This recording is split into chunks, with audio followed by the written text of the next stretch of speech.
Des of Peg and Des on couples therapy. Peg is on travel this week. I'm holding the fort down. She'll be back next week though. Before we get into this review, remember to subscribe to this channel, like this video. You can do that right now because I can guarantee you you're going to like this video. And make sure to share this video with others and follow us on Twitter at Peg and Des. Now, the season finale of couples therapy did not disappoint. We see Joe and Abby leave the house. Dr. Jenn decides that it's not a productive environment for the two of them anymore and decides to treat them on an outpatient basis. And I agree. I mean, Joe and Abby being in the house is the very distraction that Joe felt like Flav and Liz were at the beginning of the season. Joe is fighting with everyone, the tension in the house is off the charts, and things are really just out of control. So I was happy that Dr. Jenn made that call. But before Joe leaves, he talks to Temple and tells her that he believes Heather and Dustin are white trash. That's the proverbial term for white people who want to disrespect the hell out of other white people. You're white trash. So he tells Temple that Heather and Dustin are white trash, and then proceeds to say that he has a problem with the shoes, again with the shoes, but then says Dustin touched him inappropriately in the van. Wait a minute. What are you talking about, Joe? You never mentioned up until this point that anybody had touched you inappropriately. And I firmly believe that if anybody touched Joe Francis on the shoulder, let alone inappropriately, and he didn't like it, he'd be ready to sue, call the police, or do whatever he needed to do to kick up any kind of drama he could. I don't believe it. I really don't want to believe it. But here's the thing that's making me almost, like, I can't be as confident as I want to be in this statement, because here's why. One of the commenters on Peg and Des left a comment that Dustin was arrested for sexual battery last month. I don't know if that was sexual battery against Joe Francis or against some other human being. I really wish that had not happened, because Joe's story on the show could be even more unbelievable. I still don't believe it though, just based on the fact that Joe never brought it up. You have all these problems with this guy walking around barefoot, but he touches you inappropriately and the only person you tell is Temple? And then he comes at Temple and Chingy talking about, I'm on this show for ratings. People come to this show because I am here. Do you think the show would get ratings if it was you and Chingy? I was thinking, you're right. But still, it's the collection of B and C list stars that we enjoy. Not one, not two. We enjoyed the collection of the B list, D list, F list, J list. When Abby and Joe leave the house, things calm down and we see group. Before we get into the group discussion and the thank yous and where people are now, let's talk about Abby and Joe coming back to the house for their individual session. When Abby and Joe come back to the house, Abby says to Dr. Jenn that she can understand why Joe Francis threw water on Heather. Because Joe Francis has clearly given any number of excuses for his behavior. But Abby is asked, what do you think about the incident? And that's what she says. Abby, we've known for the entire season, has a difficult time thinking for herself, articulating herself, and really just taking control of her own life. But Abby, my dear, anytime you encounter a man who has no issue mistreating another woman, the likelihood that he will mistreat you is very high. In the same way that he can turn on a stranger, he can turn on you. That's why I'm always curious about women who are with men that are nasty to other women. Like if you go out and a man is nasty to the waitress, or he is nasty to his boss, if his boss is a woman, or I mean just any number of women, and he's just very disrespectful, that disrespect is going to come right back around. And I think Abby experiences it in her relationship with Joe. But the fact that you feel justified in saying that Joe is justified in throwing water on a young woman, any woman, but especially a young woman, talking about he was afraid of her, all 4'5" of her, he was very afraid, is just ridiculous. It's ridiculous, and there will be a day when he throws some water on you too, Abby, if he hasn't already. So that is the Joe and Abby story. I don't know if they're still together, but I wish them the best of wisdom. Not luck, wisdom. I wish people what they need. wisdom. Chingy and Temple. Oh, Chingy. Oh, Temple. The relationship is over, but I was really thinking to myself, hallelujah. Hallelujah. Those two people, I mean, I'm not even hating on the relationship. This is not me saying I just want somebody to break up. I am saying you two are reasonably attractive people. You're young. You are so young to be in such a passive, aggressive, non-communicative, unfun, completely annoying relationship.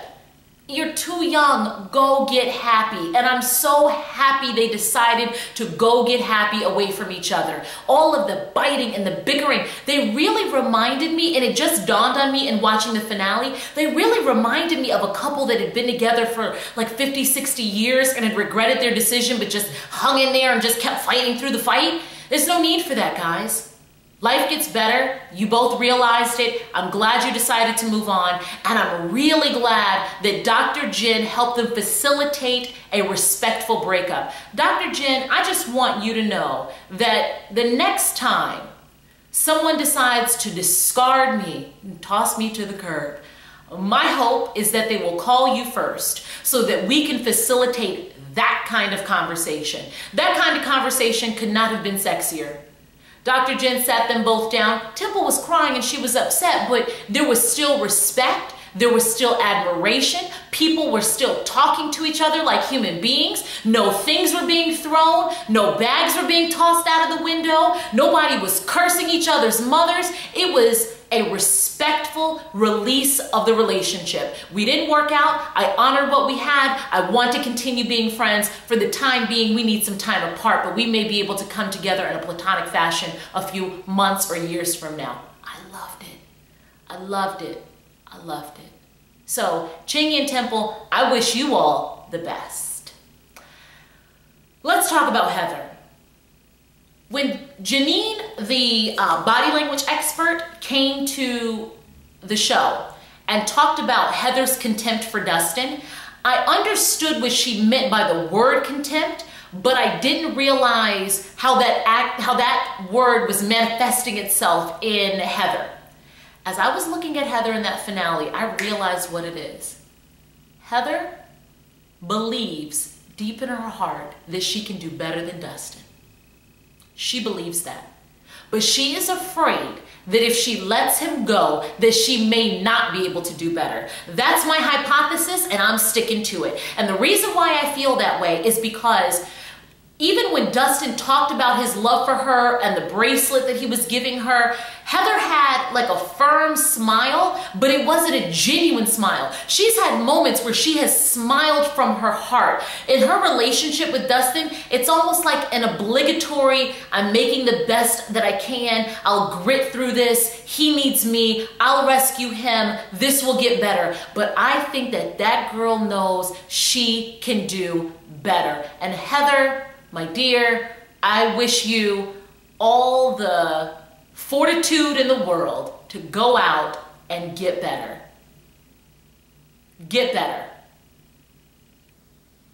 Now, Flav and Liz, let's talk about full circle.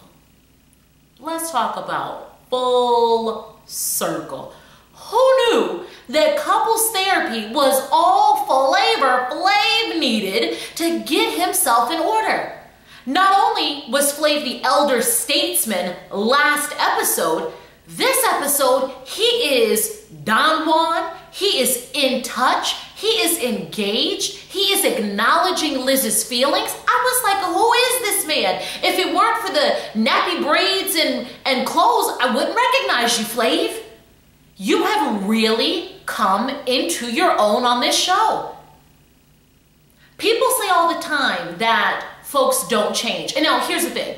I also know that this show is only for a finite period and there's a lot to be done when they get home, and he could very well revert back to the same behaviors. But I am hoping that Flav will be consistent and he will continue in engaging in his relationship in the way he is right now. But back to what I was saying, people say that folks don't change for the most part. Who you are is kind of who you are. And I do believe that. Unless you make a concerted effort. Unless you are diligent in trying to change your behaviors and hold yourself accountable for that change, you're likely just going to live and die as you are.